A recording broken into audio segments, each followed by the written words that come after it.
Praise the Lord, praise the Lord, hallelujah. പ്രിയപ്പെട്ട സഹോദരങ്ങളെ, ഇന്ന് നമ്മൾ ചിന്തിക്കാൻ പോകുന്നത് നമ്മുടെ ജീവിതത്തിൽ നമ്മൾ എന്ത് ചെയ്താലും ഗുണം പിടിക്കാതെ നമ്മുടെ കുടുംബം ഒരു അഗ്നികുണ്ഡം പോലെ ആയി തീരാൻ കാരണമാകുന്ന സ്വഭാവ ഗുണത്തെക്കുറിച്ചാണ് നമ്മളത് അറിയണതെന്ന്.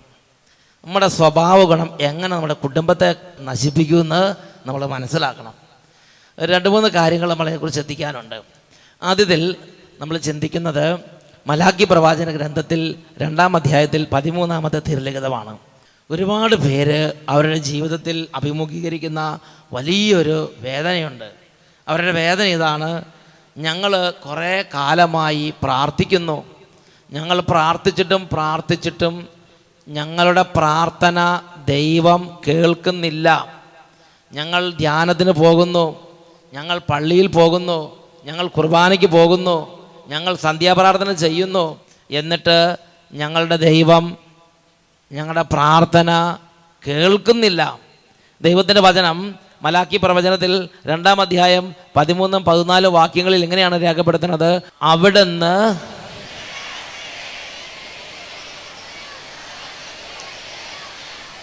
നിങ്ങൾ തേങ്ങി കരഞ്ഞ് കർത്താവിൻ്റെ ബലിപീഠം കണ്ണുനീരും കൊണ്ട് മൂടുന്നു. കർത്താവിൻ്റെ ബലിപീഠം കണ്ണുനീരും കൊണ്ട് മൂടാൻ തക്ക വിധം അത്രയും കരഞ്ഞ് പ്രാർത്ഥിക്കുക, കരഞ്ഞ് പ്രാർത്ഥിക്കുക. നിങ്ങൾ കരഞ്ഞ് കർത്താവിൻ്റെ ബലിപീഠം കണ്ണുനീരും കൊണ്ട് മൂടാൻ തക്കവിധം കരഞ്ഞ് പ്രാർത്ഥിച്ചിട്ടും കർത്താവ് പ്രാർത്ഥന കേൾക്കുകയോ കാഴ്ചകൾ സ്വീകരിക്കുകയോ ചെയ്യാത്തത് എന്ത് എന്ന് അത്ഭുതപ്പെട്ടിരിക്കുകയാണ്. എൻ്റെ തുടർന്നുള്ള വാക്യം എന്താ? അതിൻ്റെ കാരണം എന്തുകൊണ്ട് അവിടുന്ന് ഇത് സ്വീകരിക്കുന്നില്ല എന്ന് നിങ്ങൾ ചോദിക്കുന്നു. ഉടമ്പടി അനുസരിച്ച് നിന്റെ ഭാര്യയും സഖിയുമായിരുന്നിട്ടും നീ അവിശ്വസ്തത കാണിച്ച നിന്റെ യൗവനത്തിലെ ഭാര്യയും നീയും തമ്മിലുള്ള ഉടമ്പടിക്ക് കർത്താവ് സാക്ഷിയായിരുന്നു എന്നതുകൊണ്ട് തന്നെ. പ്രിയപ്പെട്ട ദൈവമക്കളെ, നമ്മുടെ കുടുംബത്തിൽ നമ്മുടെ ജീവിത പങ്കാളിയോട് ചെയ്യുന്ന ഓരോ ദുഷ്കൃത്യങ്ങളും നമ്മുടെ ദൈവത്തോടുള്ള ബന്ധത്തെ ബാധിക്കുന്നുണ്ട്. ജീവിത പങ്കാളിയെ അവഗണിക്കുക, ഭർത്താവ് ഭാര്യനെ അവഗണിക്കുക, ഭാര്യ ഭർത്താവിനെ അവഗണിക്കുക, ഭാര്യ ഭർത്താക്കന്മാർ തമ്മിലുള്ള ബന്ധം വളരെ അടിസ്ഥാനപരമായ ബന്ധമാണ്. അതിനെ അനുസരിച്ചാണ് കുടുംബത്തിൻ്റെ പുരോഗതി ഇരിക്കുന്നത്. അതിനനുസരിച്ചാണ് കുടുംബത്തിൽ പ്രാർത്ഥനകൾ അനുഗ്രഹങ്ങളായി രൂപാന്തരപ്പെടുന്നത്. അതിനനുസരിച്ചാണ് കുടുംബത്തിൽ നല്ല കാര്യങ്ങൾ ഉണ്ടാകുന്നത്. പ്രിയപ്പെട്ട ദൈവമക്കളെ, ഭാര്യയും ഭർത്താവും തമ്മിലുള്ള ബന്ധത്തെ കർത്താവായ ദൈവം അത്രമാത്രം വിലമതിക്കുന്നുണ്ട്.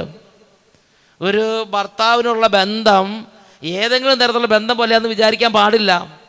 ഒരു ഭർത്താവിനുള്ള പെരുമാറ്റം എങ്ങനെയെങ്കിലുള്ള പെരുമാറ്റം മതിയെന്ന് വിചാരിക്കാൻ പാടില്ല.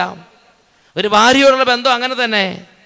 പ്രിയപ്പെട്ട ദൈവമക്കളെ, ഭാര്യയ്ക്ക് ഭാര്യയുടേതായ ഒരു സ്ഥാനം കൊടുത്ത് ഭാര്യയോടുള്ള പവിത്രമായൊരു ബന്ധം കീപ്പ് ചെയ്യാൻ ഒരു ഭർത്താവ് അറിയണം.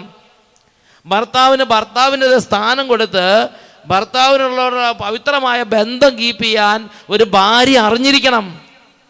ഇതാണ് നിങ്ങളുടെ ജീവിതത്തിൻ്റെ ഗതി നിർണ്ണയിക്കുന്ന വളരെ അടിസ്ഥാനപരമായ ഒരു കാര്യം. പ്രിയപ്പെട്ട സഹോദരങ്ങളെ, നിങ്ങളുടെ ഭാര്യയ്ക്ക് നിങ്ങൾ സമയം കൊടുക്കാതെ നിങ്ങളുടെ ഭാര്യയ്ക്കുള്ള സമയം കൂടെ മൊബൈൽ ഫോണിലും കമ്പ്യൂട്ടറിലും നിങ്ങൾ ചെലവഴിച്ചുകൊണ്ടിരിക്കുകയാണെങ്കിൽ നിങ്ങളുടെ ഭാര്യയുള്ള ബന്ധത്തെ നിങ്ങൾ ദുർബലപ്പെടുത്തി കളഞ്ഞു. ഭാര്യയോട് സംസാരിക്കേണ്ട സമയം, ഭാര്യയോട് ഒരുമിച്ച് പള്ളിയിൽ പോകേണ്ട സമയം, ഭാര്യയോട് ഒരുമിച്ച് ധ്യാനത്തിന് പോകേണ്ട സമയം, ഭാര്യയോട് ഒരുമിച്ച് ഓരോ കാര്യത്തിന് പോകേണ്ട സമയം, ഭാര്യയുടെ സ്ഥാനത്ത് കൂട്ടുകാരനെ കൊണ്ടുപോകുമ്പോൾ നീ നിന്റെ ഭാര്യയോട് അവിശ്വസ്തതയാണ് കാണിക്കുന്നത്. ഒരു ഭാര്യയേക്കാൾ വലിയൊരു കൂട്ടുകാരനോ ഒരു ഭർത്താവിനേക്കാൾ വലിയ ബന്ധമോ? അങ്ങനെ നിങ്ങൾ നിങ്ങളുടെ ജീവിതത്തിൽ ഏതെങ്കിലും ബന്ധം, അതൊരു വ്യക്തിയോടായിരിക്കണമെന്നില്ല, നിങ്ങൾക്ക് നിങ്ങളുടെ ഭർത്താവിനേക്കാൾ കൂടുതൽ നിങ്ങളുടെ സാരിയോ നിങ്ങളുടെ സ്വർണമോ നിങ്ങളുടെ ചെരുപ്പോ ആണ് പ്രധാനപ്പെട്ടെങ്കിൽ അതും ഇത് ഗണത്തിൽപ്പെട്ടത് തന്നെയാണ്. നിങ്ങളുടെ ഭർത്താവിനേക്കാൾ നിങ്ങൾ പ്രധാനപ്പെടുന്നത് നിങ്ങളുടെ ഉറക്കമോ നിങ്ങളുടെ വിശ്രമോ നിങ്ങളുടെ ആരോഗ്യമാണെങ്കിൽ അത് ഈ അവിശ്വസതപ്പെട്ടത് തന്നെയാണ്. പ്രിയപ്പെട്ട സഹോദരങ്ങളെ, കുടുംബങ്ങളിൽ ഭർത്താവിന് കെയറും ഭർത്താവിന് ശ്രദ്ധയും കൊടുക്കേണ്ട സമയത്ത് ഭാര്യയ്ക്ക് പരിഗണനയും ഭാര്യയ്ക്ക് ശ്രദ്ധയും ഭാര്യയോടുള്ള സാമീപ്യനോ ഒക്കെ നല്ല വിധത്തിൽ ക്രമീകരിക്കുന്നതിന് പകരം ആ സമയത്ത് അപ്പനും അമ്മയ്ക്ക് സ്ഥാനം കൊടുക്കുക, ആ സമയത്ത് കൂട്ടുകാർക്ക് സ്ഥാനം കൊടുക്കുക, ആ സമയത്ത് ജോലിക്ക് സ്ഥാനം കൊടുക്കുക, ആ സമയത്ത് ഓഫീസിന് സ്ഥാനം കൊടുക്കുക, ആ സമയത്ത് മറ്റുള്ള കാര്യങ്ങളിൽ മുഴുകി ഈ ബന്ധം നിങ്ങൾ അവഗണിച്ചാൽ നമ്മുടെ കുടുംബത്തെ നമ്മൾ നയിക്കുന്നത് പുരോഗതിയിലേക്കല്ല, മുന്നോട്ടല്ല നടപ്പ്, പുറകോട്ടാണ് നടപ്പ്. നിങ്ങൾ കണ്ടമാനം തലകുത്തി മറിഞ്ഞില്ലെങ്കിലും ഭർത്താവിന് അർഹമായ സ്ഥാനം കൊടുത്ത് ഭർത്താവിനെ ആദരിക്കുകയും ഭർത്താവിനെ അനുസരിക്കുകയും ഭർത്താവിനെ സ്നേഹിക്കുകയും ഭർത്താവിനെ പരിചരിക്കുകയും ചെയ്ത് പഠിച്ചാൽ അതിൻ്റെ ഒരു അനുഗ്രഹം പോകുന്ന എല്ലാ സ്ഥലത്തും ഉണ്ടാവും.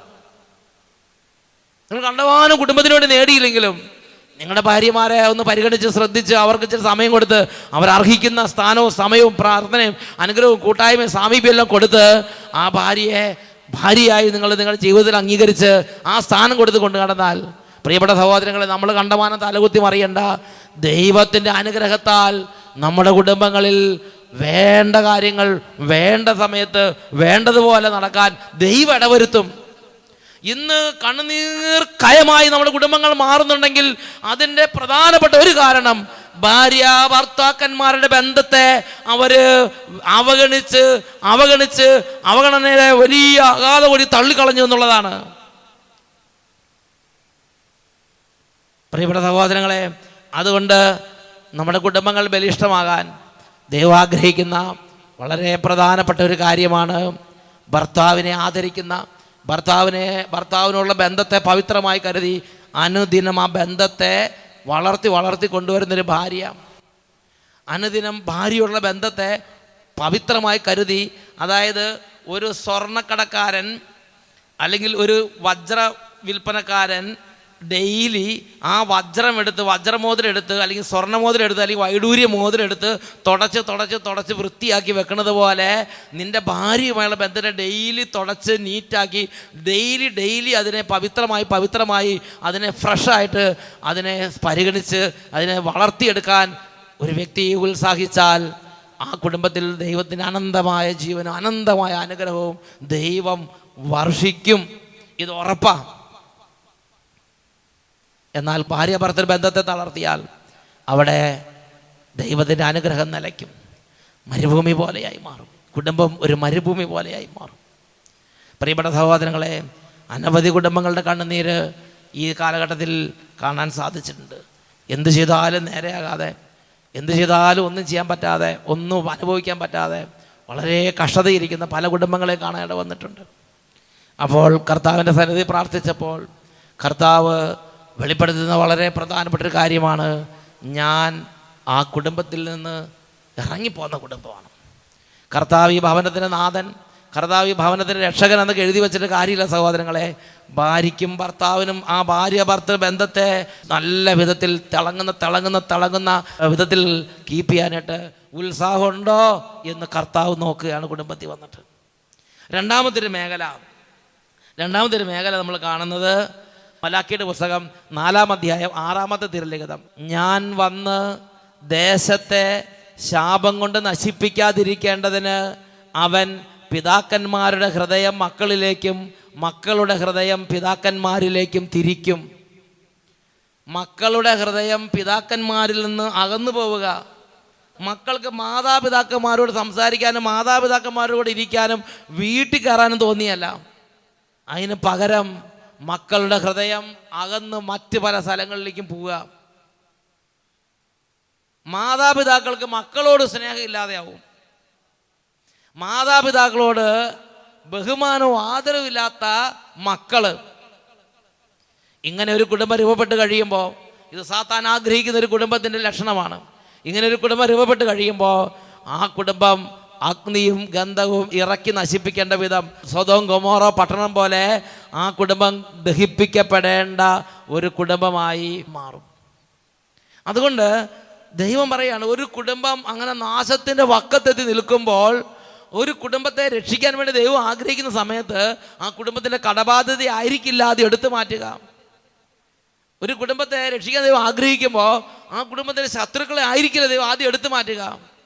ഈ ശത്രുക്കൾ വരാൻ കാരണമായ, ഈ കടബാധ്യത വരാൻ കാരണമായ, ഈ നാശവും ദുരന്തവും ദുരിതങ്ങളും എല്ലാം കുടുംബത്തിലേക്ക് വരാൻ കാരണമായ ഈ ഒരു തകർച്ച പരിഹരിക്കാൻ ഒരു ദൈവവചനം കർത്താവ് കുടുംബത്തിലേക്ക് അയക്കും. ഒരു ദൈവരാജ്യ ശുശ്രൂഷകനെ കർത്താവ് കുടുംബത്തിലേക്ക് അയക്കും, ആ ദേശത്തേക്ക് അയക്കും. അങ്ങനെയാണ് മലാക്കി 4:6 രേഖപ്പെടുത്തുന്നത്. ഞാൻ വന്ന് ദേശത്തെ ശാപം കൊണ്ട് നശിപ്പിക്കാതിരിക്കേണ്ടതിന് അവൻ പിതാക്കന്മാരുടെ ഹൃദയം മക്കളിലേക്കും മക്കളുടെ ഹൃദയം പിതാക്കന്മാരിലേക്കും തിരിക്കും. ഇവിടെ ഇരിക്കുന്ന എല്ലാവർക്കും തന്നെ അപ്പനും അമ്മയുണ്ടെന്നാണ്. അപ്പനും അമ്മയുള്ളവർ തീരെ ചെറിയ കുട്ടികളെ ഉദ്ദേശിച്ച് മാത്രമല്ല അച്ഛനത് പറയണത്, സ്കൂൾ കുട്ടികളെ ഉദ്ദേശിച്ച് മാത്രമല്ല അച്ഛനത് പറയണത്. എത്ര വയസ്സായാലും ശരി അവർക്കെല്ലാം അപ്പനും അമ്മയുണ്ട്. ജീവിച്ചിരിക്കുന്നവരായിരിക്കാം, മരിച്ചവരായിരിക്കാം.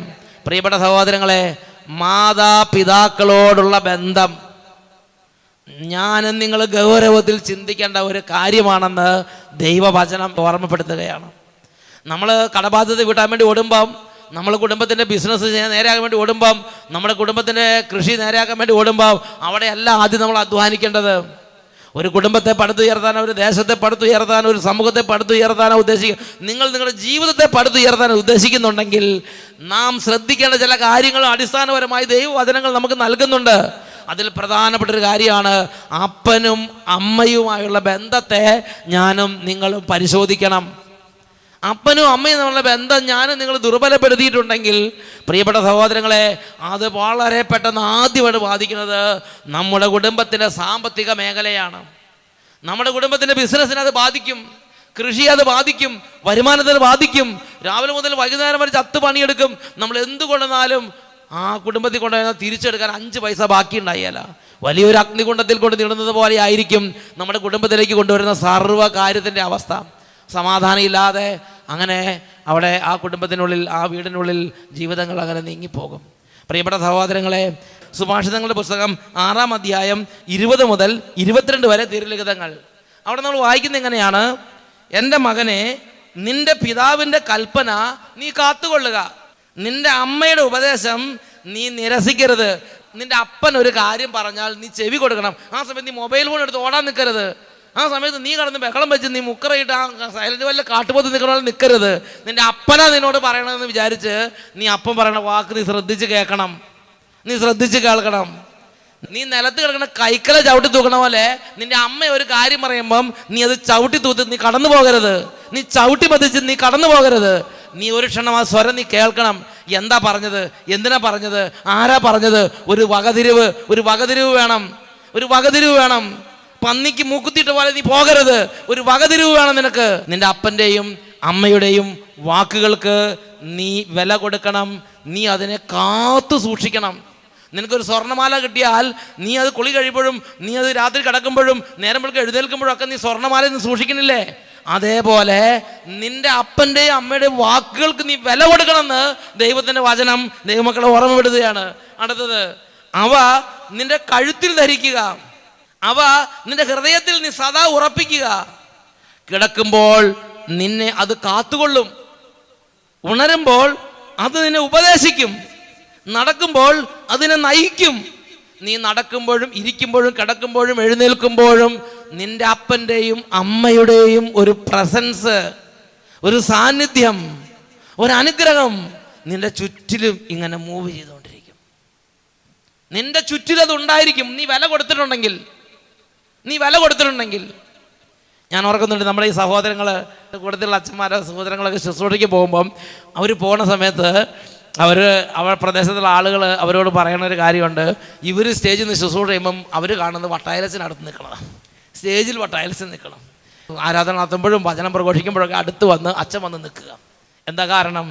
അവർ ഓരോ സമയത്ത് മഴയത്തും വെയിലത്തും വിശപ്പിലും ദാരിദ്ര്യത്തിലും പട്ടിണിയിലും എല്ലാ അവസ്ഥകളിലും അച്ഛൻ്റെ വാക്കിന് വില കൊടുക്കുക, അച്ഛൻ്റെ വാക്കുകൾ അനുസരിക്കുക. പ്രിയപ്പെട്ട സഹോദരങ്ങളെ, അതുകൊണ്ട് അവരൊരു ശുശ്രൂഷ ചെയ്യുമ്പോൾ അവിടെ ആ ഒരു സാന്നിധ്യം ദൈവം അനുവദിക്കുകയാണ്. ഇതുപോലെ തന്നെയാണ് നമ്മുടെ സ്വന്തം അപ്പൻ്റെ അമ്മയുടെയും കാര്യം. നമ്മൾ വലിയ കടബാധ്യതയിൽ ചെന്ന് വിടുമ്പോൾ, നമ്മൾ ഊരാക്കുടുക്കി ചെന്ന് അകപ്പെടുമ്പോൾ, ശത്രുക്കൾ മുമ്പിൽ ചെന്ന് വിടുമ്പോൾ, നമ്മൾ രക്ഷപ്പെടാൻ പറ്റാത്ത വലിയ മാരക വ്യാധികളിൽ കുടുങ്ങുന്ന സമയത്ത് അവിടെ അപ്പൻ്റെയും അമ്മയുടെയും വാക്കുകൾ നമുക്ക് ഒരു സഹായ സാന്നിധ്യമായി ദൈവം അനുവദിക്കും. നീ കിടക്കുമ്പോൾ അത് നിന്നെ കാത്തുകൊള്ളും. നീ എഴുന്നേൽക്കുമ്പോൾ അത് നിന്നെ ഉപദേശിക്കും. ഇങ്ങോട്ട് പോ, അങ്ങോട്ട് പോകരുത്, നീ ഈ വഴി പോ, നീ ഇന്ന പാഠങ്ങൾ പഠിക്ക്, ഇന്ന പോർഷൻ പഠിച്ചാൽ മതി, ഇന്ന പുസ്തകങ്ങൾ എടുത്ത് നോക്ക്, നിന്നെ അത് ഉപദേശിക്കും. ഒരു നല്ല കൂട്ടുകാരൻ അടുത്ത് നിന്ന് ഉപദേശിക്കുന്നത് പോലെ ഈ ഒരു വാക്കുകൾ നീ കാത്തിട്ടുണ്ടെങ്കിൽ, പാരൻസിൻ്റെ വാക്കുകൾ നിനക്ക് തക്ക സമയത്ത് നിനക്ക് ചില ഉപദേശങ്ങൾ നിന്റെ നിർണായക ഘട്ടത്തിൽ തരുമെന്ന് ദൈവവചനം ദൈവമക്കൾക്ക് മുന്നറിയിപ്പ് തരികയാണ്. പ്രിയപ്പെട്ട സഹോദരങ്ങളെ, അപ്പനോടും അമ്മയോടും ഉള്ള ബന്ധത്തിൽ നമുക്ക് അടിസ്ഥാനപരമായി ഉണ്ടാകേണ്ട ഒരു ചൈതന്യമാണ് കൃതജ്ഞത, നന്ദി. നമ്മുടെ എല്ലാ നന്മകളിലും അവരെയും പങ്കാളിയാക്കണം, നമ്മുടെ എല്ലാ സന്തോഷത്തിലും അവരെയും പങ്കാളിയാക്കണം. അവരെന്തെങ്കിലും വാക്ക് പറഞ്ഞെന്ന് വിചാരിച്ച് കടുത്ത നിലപാടെടുത്ത് അവരുള്ള ബന്ധം മുറിച്ച് നമ്മളങ്ങനെ പോകരുത്. എന്തെങ്കിലും തരത്തിലുള്ള കുറ്റങ്ങളോ കുറവുകളോ വന്നാൽ നമ്മൾ അവരുള്ള എല്ലാ തരത്തിലുള്ള ഇടപാടുകളും അവസാനിപ്പിച്ച് അവരെ നമ്മൾ ഒരു പുറജാതിക്കാരനെ പോലെ കണക്കാക്കരുത്. അവരുടെ ഭാഗത്ത് നിന്ന് വീഴ്ചകൾ വന്നാലും കുറ്റങ്ങൾ വന്നാലും നാം മക്കൾ എന്ന നിലയിൽ അവരോട് നന്ദി നിറഞ്ഞ ഒരു ബന്ധം നമ്മൾ സൂക്ഷിക്കണം. അങ്ങനെ സൂക്ഷിച്ചാൽ നമുക്ക് ശമ്പളം കിട്ടുമ്പോൾ ദേശം പൈസ കൊണ്ട് അപ്പനും അമ്മയ്ക്കും കൊടുക്കാൻ തോന്നും. നമുക്ക് എന്തെങ്കിലും നമ്മുടെ വീട്ടിൽ കൃഷി ഉണ്ടായി, കുറച്ച് സംഗതി ഉണ്ടായി, കുറച്ച് വേഗം അവർക്ക് കൊടുക്കുക. അതായത് നമ്മുടെ നന്മയിൽ അവരെയും കൂടി പങ്കാളിയാക്കുക. അതാണ് എൻ്റെ കാര്യം. നമ്മുടെ ഉയർച്ചയിൽ, നമ്മുടെ സന്തോഷത്തിൽ, നമ്മുടെ വളർച്ചയിൽ, നമ്മുടേതായ വിജയത്തിൽ മാതാപിതാക്കൾക്കും കൂടി പങ്കാളിത്തം കൊടുക്കുക. അവരെയും കൂടി പങ്കാളിയാക്കണം. അതിൽ ദൈവം പ്രസാദിക്കുന്നുണ്ട്, അതിൽ ദൈവം സന്തോഷിക്കുന്നുണ്ട്. എന്നുറക്കെ പറഞ്ഞേ ഹല്ലേലൂയ. ഉറക്കെ പറ ഹല്ലേലൂയ. പ്രിയപ്പെട്ട സഹോദരങ്ങളെ, നിങ്ങൾ ഇന്ന് ഏതെങ്കിലും കാണാമറയത്ത്, ഒരുപക്ഷെ നിങ്ങളുടെ വീട്ടിൽ, നിങ്ങളുടെ തൊഴുത്തിലോ നിങ്ങളുടെ വീട്ടിൽ അടുക്കളയിലോ ഒക്കെ ആയിരിക്കും നിങ്ങളുടെ അമ്മയ്ക്കോ നിങ്ങളുടെ അപ്പനോ ഒരു സഹായം ചെയ്തു കൊടുക്കുന്നത്. അതുമല്ലെങ്കിൽ നിങ്ങളുടെ ഇടവകയിൽ ഒരു വലിയ ക്രൈസിസ് ഉള്ള സമയത്ത്, ബുദ്ധിമുട്ടുള്ള സമയത്ത്, നിങ്ങളുടെ ഇടവകയിൽ ഒരു സമയത്ത് നിങ്ങളുടെ വികാരിച്ചൻ്റെ ഓരോ ആവശ്യങ്ങളിലോ അല്ലെങ്കിൽ ശുശ്രൂഷകളിൽ നിങ്ങൾ കൂടെ നിന്ന് സഹായിക്കുന്നു. ലോകത്ത് ഒരാളും അറിയുന്നില്ല, ഒരു പ്രതിഫലവും ഇല്ല, ഒരു സമ്മാനവും ഇല്ലാത്ത ഒരു കാര്യമായിരിക്കും ഇന്ന് നിങ്ങൾ ചെയ്യണത്. ഏത് കാണാമറയത്തിരുന്ന് ചെയ്താലും ശരി, ഇന്നല്ലെങ്കിൽ നാളെ നിങ്ങളുടെ ജീവിതത്തിൽ ഒരു സമയം വരുമ്പം ആ സമയത്ത് നിങ്ങളുടെ മക്കൾ ഇന്ന് നിങ്ങൾ ചെയ്യുന്നതിന് അനേകരട്ടി, ഇന്ന് നിങ്ങൾ ചെറിയൊരു കാറ്റ് പതച്ചാൽ അന്നൊരു കൊടുങ്കാറ്റ് പോലെ ഇത് വരും. ഞാൻ ഓർക്കണ്ടേ, ചെറുപ്പത്തിൽ ഞാൻ ചെയ്ത ചെറിയ ചെറിയ കാര്യങ്ങൾ പോലും ഇന്ന് അതിൻ്റെ അനേക ഇരട്ടിയായിട്ട് അമർത്തി കുലുക്കി നിറച്ചളന്ന് തിരിച്ചിട്ട് തരികയാണ് ദൈവം. ഞാൻ എന്തൊക്കെ ചെയ്തോ അതിൻ്റെ അനേക ഇരട്ടിയായി തിരിച്ചിങ്ങോട്ട് വരികയാണ്.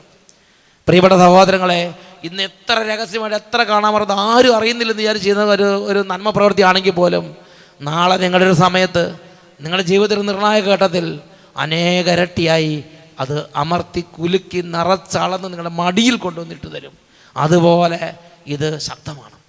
ദൈവത്തിൻ്റെ വചനം പഠിപ്പിക്കുകയാണ്, പിതാവിനെ ബഹുമാനിക്കുന്നവനെ അവൻ്റെ മക്കൾ സന്തോഷിപ്പിക്കും, അവൻ്റെ പ്രാർത്ഥന ദൈവം കേൾക്കും. നിങ്ങൾ അപ്പൻ്റെ നേരെ നിങ്ങൾ ജീവിതത്തെ വിളിച്ച് കാലും പൊക്കിയിട്ട് നിങ്ങൾ പ്രാർത്ഥിക്കാൻ പ്രിയപ്പെട്ട സഹോദരങ്ങളെ, അതല്ല ഒരു വിശ്വാസിയുടെ രീതി, അതല്ല ഒരു കുടുംബത്തിൻ്റെ രീതി. മക്കൾ മാതാപിതാക്കളോട് സ്നേഹത്തിലും കൃതജ്ഞതയിൽ നന്ദിയിലുമുള്ളൊരു ബന്ധത്തിൽ അടിയുറച്ച് നിൽക്കണം. അങ്ങനെ ഒരു നിന്നാൽ നമ്മൾ ചെറിയ വിധം പ്രാർത്ഥിച്ചാൽ പോലും ദൈവം വളരെ പ്രകടമായ വിധം പ്രത്യക്ഷപ്പെടും, ദൈവം ഇടപെടും. പിതാവിനെ ബഹുമാനിക്കുന്നവനെ അവൻ്റെ മക്കൾ സന്തോഷിപ്പിക്കും, അവൻ്റെ പ്രാർത്ഥന ദൈവം കേൾക്കും. ഇത് തീർച്ച, അവൻ്റെ പ്രാർത്ഥന ദൈവം കേൾക്കും. നിങ്ങൾ നിങ്ങളുടെ ജീവിതത്തിൽ ദൈവത്തിന് സ്വീകാര്യനായൊരു വ്യക്തിയാൻ ആഗ്രഹിക്കുന്നുണ്ടോ? കുടുംബ ബന്ധങ്ങൾ നിങ്ങൾ വീണ്ടും ശരിയാക്കിയെടുക്കണം. തകർന്നു കിടക്കുന്ന കുടുംബ ബന്ധങ്ങൾ നിങ്ങൾ ശരിയാക്കിയെടുക്കണം. ഭാര്യ ഭർത്താക്കന്മാർ തമ്മിലുള്ള ബന്ധം, മാതാപിതാക്കളും മക്കൾ തമ്മിലുള്ള ബന്ധം, ഇതൊരു നിസ്സാര കാര്യമല്ല. പ്രിയപ്പെട്ട സഹോദരങ്ങളെ, നമ്മൾ ഇത് ഭൂമിയിലാണ് ജീവിക്കുന്നത്. ഭൂമിയിൽ ജീവിക്കുമ്പോൾ എല്ലാ മനുഷ്യർക്കും അവരുടേതായ കുറച്ച് ബലഹീനതകളും കുറച്ച് കുറ്റങ്ങളും കുറച്ച് കുറവുകളുണ്ട്. അങ്ങനെ കുറ്റങ്ങളും കുറവുകളും ഇല്ലാത്ത ഒരു അപ്പനും ഒരു അമ്മയും ഭൂമിയിൽ ഉണ്ടായിരിക്കുകയില്ല. കുറ്റങ്ങളും കുറവുകളും ഉള്ള മാതാപിതാക്കളുടെ കൂടെ ജീവിച്ച് വിജയിക്കുന്നതിലാണ് നമ്മുടെ മഹിമ ഇരിക്കുന്നത്. 100% വിശുദ്ധ മാലാഖമാരെ പോലുള്ള 2 അപ്പനും അമ്മയാണെങ്കിൽ അതിനകത്ത് വലിയ ക്രെഡിറ്റ് ഒന്നുമില്ല. അവരെ സ്നേഹിക്കാൻ ആർക്കാ ബുദ്ധിമുട്ട്? ഉൽപ്പത്തിയുടെ പുസ്തകത്തിൽ 9-ാം അധ്യായം 18 മുതൽ 23 വരെ വാക്യങ്ങൾ, അവിടെ 2 മക്കളുടെ കാര്യങ്ങൾ, വിശേഷങ്ങൾ രേഖപ്പെടുത്തിയിട്ടുണ്ട്. പെട്ടകത്തിൽ നിന്ന് പുറത്തിറങ്ങിയ നോഹയുടെ പുത്രന്മാർ, ആ പേരൊന്ന് ഉറക്കെ പറഞ്ഞേ, ഷേം, ഹാം, യാഫത്ത് എന്നിവരായിരുന്നു. ഹാം ആയിരുന്നു കാനാന്റെ പിതാവ്. ഇവരായിരുന്നു നോഹയുടെ 3 പുത്രന്മാർ. അങ്ങനെ നോഹ ഒരു മുന്തിരിത്തോട്ടം വെച്ച് പിടിപ്പിച്ചു. മുന്തിരിത്തോട്ടം ഉണ്ടായിക്കഴിഞ്ഞാൽ അതിൻ്റെ അടുത്ത പരിപാടിയാണ് വീഞ്ഞുണ്ടാകുക. അങ്ങനെ വീഞ്ഞ് കുടിച്ച് മത്തനായി നോഹ കൂടാരത്തിൽ നഗ്നനായി കിടന്നു. കാനാന്റെ പിതാവായ ഹാം തൻ്റെ പിതാവിനെ നഗ്നനായി കാണുകയും അക്കാര്യം പുറത്തുണ്ടായിരുന്ന തൻ്റെ 2 സഹോദരന്മാരോട് അതാണ് ഗംഭീര പരിപാടി. അതായത് ഹാം എന്ന് പറഞ്ഞ സഹോദരൻ എന്തോ ബൈ ചാൻസ് എന്തോ കാര്യത്തിൽ എടുക്കാൻ വന്നപ്പോൾ ഇതാ കിടക്കണു, വീണുതല്ലോ കിടക്കുന്നു ധരണിയിൽ ശിവ ശിവ എന്ന് പറഞ്ഞു. അവൻ ഉടനെ ഓടി പുറത്ത് കിടന്നു. അവൻ ബാക്കി മൂന്ന് പേരാണ്, 2 പേർ ഒരാൾ കണ്ടിട്ടുള്ളൂ, ബാക്കി 2 പേര് കണ്ടിട്ടില്ല. ഉടനെ പറഞ്ഞേ കൂട്ടരെ ഓടിവാ എന്ന് പറഞ്ഞു. ഇപ്പൊ വന്ന ഒരു സൂത്രം കാണിച്ചില്ലെന്ന് പറഞ്ഞു. അപ്പൻ്റെ ഒരു ബലഹീനത അവൻ സെലിബ്രേറ്റ് ചെയ്യാണ്. അവൻ എല്ലാവരും വിളിക്കുകയാണ്, വാ ഓടിവാ. കുറച്ച് കഴിഞ്ഞാൽ ചിലപ്പോൾ ഇന്നൊക്കെ ആണെങ്കിൽ അത് എന്തായിരിക്കും, തൊട്ടടുത്ത് ഒന്നും പേടിക്കേണ്ട, വാട്സപ്പിലും ഫേസ്ബുക്കിലും ഉണ്ടാവും. ഷേമും യാഫത്തും അവർ 2 പേരും ഡീസൻ്റ്, ഒരു നൊബിലിറ്റി ഉള്ളവരാണ്. ഷേമും യാഫത്തും ഒരു തുണിയെടുത്ത് തങ്ങളുടെ തോളിലിട്ട് പുറകോട്ട് നടന്നു ചെന്ന് പിതാവിൻ്റെ നഗ്നത മറച്ചു. അവർ പുറകോട്ട് നടന്നു പോയത് കൊണ്ട് പിതാവിൻ്റെ നഗ്നത അവർ കണ്ടില്ല. ഹല്ലേലൂയ. പ്രിയപ്പെട്ട സഹോദരങ്ങളെ, വേറൊരു വാക്കി പറഞ്ഞാൽ അവരുടെ ഒരു ജെന്റിൽനെസ് ആണത്. സ്വന്തം അപ്പൻ്റെ ഒരു കുറവ്, സ്വന്തം അപ്പൻ്റെ ഒരു ബലഹീനത അത് കൊട്ടിഘോഷിച്ച് 10 പേരെ അറിയിച്ച് അപ്പനെ നാണക്കേടുണ്ടാക്കുന്നത് അവർക്ക് താല്പര്യമില്ലായിരുന്നു. അവർ അപ്പൻ്റെ ബലഹീനതയിൽ അപ്പൻ്റെ കൂടെ നിന്നു, അപ്പൻ്റെ കുറവിൽ അപ്പൻ്റെ കൂടെ നിന്നു. ഒരുപക്ഷെ പ്രിയപ്പെട്ട മക്കളെ, നമ്മുടെ അപ്പൻ മദ്യപിക്കുന്നൊരു അപ്പനായിരിക്കാം, നമ്മുടെ അപ്പൻ ഒരു മുൻകോപിയായിരിക്കാം, നമ്മുടെ അപ്പൻ ഒരു പക്ഷേ പലതരത്തിലുള്ള കുറവുകളും പലതരത്തിലുള്ള മാനുഷികമായ ബലഹീനതകളുള്ളൊരു അപ്പനായിരിക്കാം, കുടുംബത്തിൽ പല പ്രശ്നങ്ങളുണ്ടായിരിക്കാം, നമ്മുടെ അമ്മയ്ക്കും അങ്ങനെ ഉണ്ടായിരിക്കാം. അത് എല്ലാവരോടും വിളിച്ച് പറഞ്ഞ് നമ്മളായിട്ട് അത് കൂടുതൽ വഷളാക്കരുത്. നമ്മുടെ അപ്പൻ്റെ ബലഹീനതയിൽ, നമ്മുടെ അമ്മയുടെ ബലഹീനതയിൽ കൂടെ നിൽക്കുക. ആ ബലഹീനത നിൻ്റെ നല്ല സ്വഭാവം കൊണ്ട് കവർ ചെയ്ത് അപ്പന് വേണ്ടി നീ ഒരു നല്ല മനുഷ്യനായി മാറണം. അപ്പൻ്റെ കുറവിൽ അപ്പനെ ബലപ്പെടുത്തുന്ന നല്ലൊരു സഹായിയായി നിൻ്റെ കുടുംബത്തിൽ നിൻ്റെ അപ്പൻ്റെ കൂടെ നീ ഉണ്ടാകണം. നിൻ്റെ അമ്മയുടെ കൂടെ ബലഹീനതയിൽ നീ അമ്മയുടെ കൂടെ നീ ഉണ്ടാകണം. പ്രിയപ്പെട്ട സഹോദരങ്ങളെ, നമ്മുടെ കുടുംബത്തിൽ അപ്പൻ്റെ സ്ഥാനത്തുള്ളവർ, അപ്പൻ്റെ ആ സ്ഥിതിയിലുള്ളവരോട് ആദരവ് കലർന്ന ഒരു ബഹുമാനം, വാക്കിലും പെരുമാറ്റത്തിലും നമ്മൾ കാത്തു സൂക്ഷിക്കണം. എഴുന്നേറ്റ് നിൽക്കാം. ഈ സമയം നമ്മൾ പ്രാർത്ഥിക്കുകയാണ്. പ്രിയപ്പെട്ട സഹോദരങ്ങളെ, ഭാര്യയോടുള്ള ബന്ധം, ഭർത്താവിനോടുള്ള ബന്ധം, ദമ്പതികൾ തമ്മിലുള്ള ബന്ധത്തിൻ്റെ പവിത്രത, ഒരു ചെറിയ പൊടി പോലും വന്നാൽ അത് അവഗണിക്കപ്പെടാൻ പാടില്ല. അത് നമ്മുടെ ദൈവത്തോടുള്ള ബന്ധത്തെ ബാധിക്കും. 2ാമത്തെ മേഖലയാണ് മാതാപിതാക്കളും മക്കളും തമ്മിലുള്ള ബന്ധം. 2 കരങ്ങളും കൂപ്പിപ്പിടിക്കാം. ഇന്ന് നമ്മുടെ അപ്പനോടുള്ള ബന്ധം ഒന്ന് ഓർത്ത് നോക്കുക. അപ്പൻ മരിച്ചിട്ട് എത്രയോ കാലമായി. ആ സിമിത്തേരിയിൽ നിന്ന് പോകാനും, ആ അപ്പനെ ഒന്ന് ഓർക്കാൻ, ആ അപ്പന് വേണ്ടി ഒരു കുർബാന അർപ്പിക്കാൻ, ആ അപ്പന് വേണ്ടി എന്തെങ്കിലും ഒരു സൽകൃതം ചെയ്യാനായിട്ട് തിരക്കിനിടയിൽ മറന്നുപോയ അവസ്ഥ ഇന്ന് കർത്താവിൻ്റെ സന്നിധിയിൽ ഓർത്ത് നമുക്ക് മാപ്പ് ചോദിക്കാം. പേരൻസിനോടുള്ള ബന്ധം നന്നായിട്ട് കീപ്പ് ചെയ്യാനുള്ള അനുഗ്രഹം നമുക്ക് ചോദിക്കാം. ഒരുപക്ഷെ അപ്പൻ മരിച്ചിട്ട് വേറെ വർഷങ്ങളായെങ്കിലും പ്രിയപ്പെട്ട മക്കളെ, ആ ബന്ധം നമ്മൾ അവഗണിക്കരുത്. സന്ധ്യാപ്രാർത്ഥനയിൽ എപ്പോഴും അപ്പനെ കൂടെ പങ്കാളിയാക്കണം. മരണത്തോടുകൂടി അവസാനിക്കുന്നതല്ല അപ്പനും അമ്മയും തമ്മിലുള്ള നമ്മുടെ ബന്ധം. അത് നമ്മളെന്നും പവിത്രമായി കാത്തു സൂക്ഷിക്കണം. ഒരുപക്ഷെ ജീവിതത്തിൽ ചില പ്രത്യേക സാഹചര്യത്തിൽ അപ്പൻ ചിലത് പറഞ്ഞപ്പോൾ അത് അംഗീകരിക്കാൻ പറ്റിയിട്ടുണ്ടാവില്ല. ചിലപ്പോൾ അമ്മ ചിലത് പറഞ്ഞപ്പോൾ അത് അംഗീകരിക്കാൻ പറ്റിയില്ല. ഭയങ്കരമായ വഴക്കായി, ബന്ധങ്ങളൊക്കെ മുറിച്ചു. എങ്കിൽ ഇന്ന് തീരുമാനം എടുക്കണം. ഞാൻ അമ്മയോട് ഹൃദയം കൊണ്ട് ക്ഷമിക്കും, ഞാൻ എൻ്റെ അപ്പനോട് ഹൃദയം കൊണ്ട് ക്ഷമിക്കും. ഒരുപക്ഷെ മറക്കാൻ പറ്റാത്ത വിധമുള്ള ചില വേദനകളുണ്ടായിരിക്കാം. പക്ഷേ അത് ക്ഷമിച്ച് നീ അപ്പന് വേണ്ടി പ്രാർത്ഥിച്ചാൽ, അത് ക്ഷമിച്ച് നീ അപ്പനോട് ഹൃദയം കൊണ്ട് രമ്യതപ്പെട്ടാൽ, ആദരിച്ചാൽ, അതിനൊരു അനുഗ്രഹം ദൈവത്തിലും നിനക്ക് ലഭിക്കും. കൈകൾ കൂപ്പി ഈ നിമിഷം സ്വന്തം അപ്പനെയും അമ്മേനെയും ഓർത്ത് ദൈവസന്നിധിയിലേക്ക് സമർപ്പിക്കുകയാണ്. ദൈവമേ, അവിടുന്ന് എനിക്ക് തന്ന അപ്പൻ, അവിടുന്ന് എനിക്ക് തന്ന അമ്മ ഞാൻ സന്തോഷത്തോടെ സ്വീകരിക്കുന്ന കർത്താവേ. ഇവരെ ഓർത്ത് ഞാൻ അങ്ങേക്ക് നന്ദി പറയുന്നു. കൈകൾ കൂപ്പി പ്രാർത്ഥിക്കുന്നു. പല നാളെന്നെ ലാളിച്ചെന്നപ്പൻ, ഒരു നാളെന്നെ ശാസിച്ചപ്പോ, പല നാളെന്നെ സ്നേഹിച്ചെന്നമ്മ, ഒരു നാളെന്നെ നോവിച്ചപ്പോ, സ്നേഹിച്ച വാക്കും ലാളിച്ച നാളും നോവിച്ച നേരത്ത് ഞാൻ മറന്നു. സ്നേഹിച്ച വാക്കും ലാളിച്ച നാളും നോവിച്ച നേരത്ത് ഞാൻ മറന്നു. ഈശോയെ ക്ഷമിക്കണമേ, എന്നോട് പൊറുക്കണമേ, എന്റെ യേശുവേ. ക്ഷമിക്കണമേ, എന്നോട് പൊറുക്കണമേ.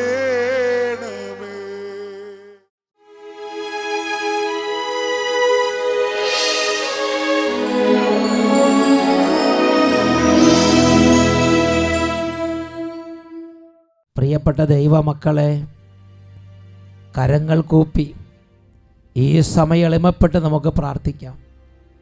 കർത്താവേ, ഞങ്ങൾ അങ്ങയുടെ തിരുസന്നിധിയിൽ തീരെ ചെറിയവരാണ്. പ്രാർത്ഥിക്കേണ്ടത് എങ്ങനെയെന്ന് പോലും ഞങ്ങൾക്ക് അറിഞ്ഞുകൂടാ. ഞങ്ങൾ മഹാപാപികളാണ് കർത്താവേ. ഞങ്ങളുടെ പാപങ്ങൾ അങ്ങയുടെ ശരീരത്തിൽ വഹിച്ചുകൊണ്ട് കുരിശിലേക്ക് കയറി. ഞങ്ങളുടെ പാപം നിമിത്തമാണ് അവിടുന്ന് കുരിശിൽ കിടന്ന് മരിച്ചത്. കർത്താവേ, ഈ നിമിഷം ഞങ്ങൾ നിലവിളിച്ച് പ്രാർത്ഥിക്കുമ്പോൾ കുരിശ് മരണത്തിൻ്റെ യോഗ്യതയുടെ അത്ഭുത ശക്തി ഞങ്ങൾക്ക് തരണമേ. അഹങ്കാരത്തെ അവിടുന്ന് കഴുകി കളയണമേ. പ്രാർത്ഥിക്കാൻ പറ്റാത്ത അവസ്ഥ മാറ്റി പ്രാർത്ഥിക്കാനുള്ള ഒരു തുറവി ആത്മാവിന് ഞങ്ങൾക്ക് തരണമേ. ഈ സമയം രോഗമുള്ള മക്കൾ, രോഗമുള്ള മേഖലകളിലേക്ക് നിങ്ങളുടെ കരങ്ങൾ വെച്ച് കൊള്ളുക. കുഞ്ഞുങ്ങൾ രോഗികളാണെങ്കിൽ, കുടുംബാംഗങ്ങൾ ആരെങ്കിലും രോഗമുള്ളവരുണ്ടെങ്കിൽ കുടുംബാംഗങ്ങളുടെ മേൽ കൈകൾ വെച്ച് പ്രാർത്ഥിക്കുക. ബാക്കിയുള്ളവരെല്ലാം കൈകൾ ഉയർത്തി സ്തുതിക്കുക. ഈ സമയം ഈശോയുടെ ആശീർവാദം നൽകപ്പെടുമ്പോൾ, ദിവ്യകാരുണ്യ ആശീർവാദം നൽകപ്പെടുമ്പോൾ സ്വർഗീയ ശക്തി കുടുംബത്തിലേക്കും സമൂഹങ്ങളിലേക്കും ദൈവ സ്വർഗത്തിൽ നിന്ന് വർഷിക്കുകയാണ്. ഇപ്പോൾ ഉറക്കെ സ്തുതിക്കുന്നു. Hallelujah, hallelujah, hallelujah. വിശ്വാസത്തിൻ്റെ വലിയൊരു ശുശ്രൂഷയാണത്. ഇപ്പോൾ യേശുക്രിസ്തുവിന്റെ നാമത്തെ മഹത്വപ്പെടുത്താൻ വേണ്ടി പിതാവായ ദൈവം യേശുവിന്റെ നാമത്തിൽ അത്ഭുതങ്ങൾ വർഷിക്കുന്നു. രോഗങ്ങൾ വിട്ടുമാറുന്നു, ഭൂതങ്ങൾ ഒഴിഞ്ഞു പോകുന്നു, ബാധകളും കൂടോത്ര ശക്തികളും കത്തിച്ചാമ്പലാകുന്നു, അന്ധകാരങ്ങൾ നീങ്ങുന്നു, വിടുതൽ സംഭവിക്കുന്നു. ഉച്ചത്തിൽ സ്തുതിക്കുന്നു. Hallelujah, hallelujah, hallelujah. പിതാവേ, രോഗികളുടെ മേൽ അത്യുന്നത ശക്തി ഇപ്പോൾ വ്യാപരിക്കട്ടെ. തകർന്നവരുടെ മേൽ ദൈവശക്തി ഇപ്പോൾ ആവസിക്കട്ടെ. ഓ, കുടുംബങ്ങളുടെ മേൽ കർത്താവിന് ശക്തി വന്ന് കുടുംബങ്ങളെ പീഡിപ്പിക്കുന്ന പൈശാചിക വീടുകൾ ഇപ്പോൾ വിട്ടുമാറി പോകട്ടെ. Glory, glory, glory, glory, glory. വിദ്യാർത്ഥികളെയും യുവതിവാക്കന്മാരെയും കുടുംബങ്ങളെയും ബിസിനസ്സുകാരെയും കൃഷിക്കാരെയും പ്രാർത്ഥിക്കാൻ തടസ്സമുള്ളവരെയും ആത്മീയ ബന്ധനത്തിൽ കിടക്കുന്നവർ, പാപത്തിന് അടിമത്തത്തിൽ കിടക്കുന്നവർ, മദ്യപാനത്തിൽ ബന്ധിക്കപ്പെട്ട് കിടക്കുന്നവർ ഇപ്പോൾ യേശു നാമത്തിൽ വിടുതൽ പ്രാപിക്കട്ടെ. Hallelujah, hallelujah, hallelujah. യേശുവേ, നിരാശ വിട്ടുപോകട്ടെ, ആത്മഹത്യ ചിന്തകൾ വിട്ടുപോകട്ടെ, തളർച്ച മാറട്ടെ, വിഷാദങ്ങൾ നീങ്ങട്ടെ, സംശയരോഗങ്ങൾ മാറട്ടെ, സൗഖ്യമില്ലാത്ത രോഗങ്ങൾ യേശു നാമത്തിൽ ഇപ്പോൾ സൗഖ്യം പ്രാപിക്കട്ടെ. Hallelujah, hallelujah. യേശുവേ, യേശുവേ, യേശുവേ.